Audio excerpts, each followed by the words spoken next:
Alors, Doris Labonté, depuis quelques jours, le dossier Sidney Crosby, les commotions cérébrales, ça fait jaser beaucoup. L'Océanique est un peu indirectement, là, ou presque directement impliqué dans toute cette saga-là.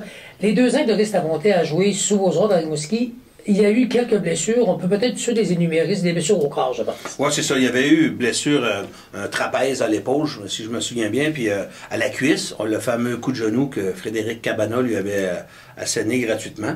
Puis d'ailleurs, Cabana avait été, des Moussettes d'Halifax, avait été suspendu pour 8 matchs à ce moment-là. Ça avait fait tout un tollé de protestations en Nouvelle-Écosse. Alors, c'est les seuls moments, à part les championnats du monde junior, où il a dû s'absenter.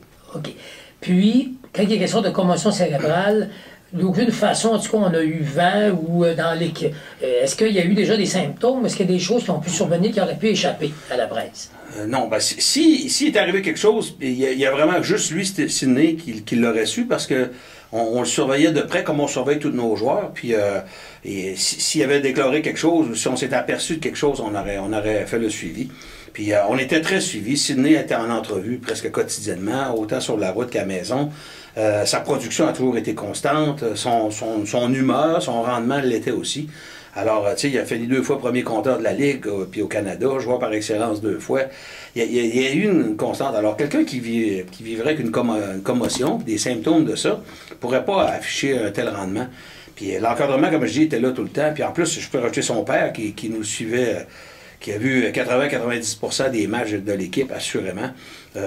L'agent Pat Brisson qui faisait un suivi avec lui. Sidney qui était en contact les autres fois avec sa famille, son agent aussi. Alors, tu sais, on avait un suivi près de nos joueurs. Alors, s'il y avait eu quelque chose, là, on l'aurait su, puis on en aurait pris soin de façon prioritaire, c'est bien certain. Alors, moi, je trouve ça désolant de voir que des gens qui ont le privilège de pouvoir s'adresser au public via les médias, des canaux spécialisés en sport, utilisent ce privilège-là, leur notoriété, entre guillemets, qu'ils ont acquis pour avoir été des joueurs de hockey, pour sortir des choses de même qui sont vraiment, mais vraiment sans fondement. Alors ça, c'est plate pour Sidney, parce qu'il passe quasiment comme quelqu'un qui aurait peut-être caché des choses, puis l'organisation de l'Océanique, de cette époque-là, et même d'aujourd'hui, ben c'est important, la réputation, c'est long, c'est pas facile à bâtir, puis on se sent attaqué là-dedans, puis des joueurs qui... Si jamais ça met un doute chez le public, ben, des futurs joueurs, puis même des gens de la région pourraient dire on ne pensait pas que l'Océanique était comme ça. Tu sais, je veux dire, alors c'est pas vrai du tout, puis c'est pour ça qu'on répond, parce que normalement, on n'étale pas sur la place publique un dossier médical d'un joueur. Parlant de dossier médical, que ce soit l'Océanique ou ailleurs, parce que dans le cas de Rimouski, depuis 1995, le répondant médical de premier niveau, c'est Éric Lévesque. Oui. Je pense que sur chaque joueur, on peut demander à Éric Lévesque. Aujourd'hui, il serait capable, peut sortir à chaque fois qu'il y a des visites de joueurs dans sa clinique. C'est quand même bien suivi, ça. Oui, il y avait suivi un tableau à chaque année de tous les joueurs. Puis, partie par partie, s'il a joué, s'il y avait une blessure mineure, s'il y avait quelque chose qui le mettait à l'écart, puis il y a une statistique globale de tout ça. Alors, tu sais, il peut ressortir tout ce qu'il y avait dans le passé. Puis même là, les statistiques de la Ligue le montrent que Sidney a joué tant de matchs par année. Puis si on soustrait les matchs qui étaient partis. Alors, de ce côté-là, là, on avait un suivi très près. Puis même, moi, je dis souvent, quand on me parle de ça, la santé des joueurs, je dis... Il y avait 3 étapes là-dedans pour encadrer le joueur. C'est que le médecin donnait un diagnostic. Bien, tant que le diagnostic était négatif, que le joueur traînait quelque chose qui l'handicapait, c'était non pour le jeu, même si le joueur aurait voulu jouer.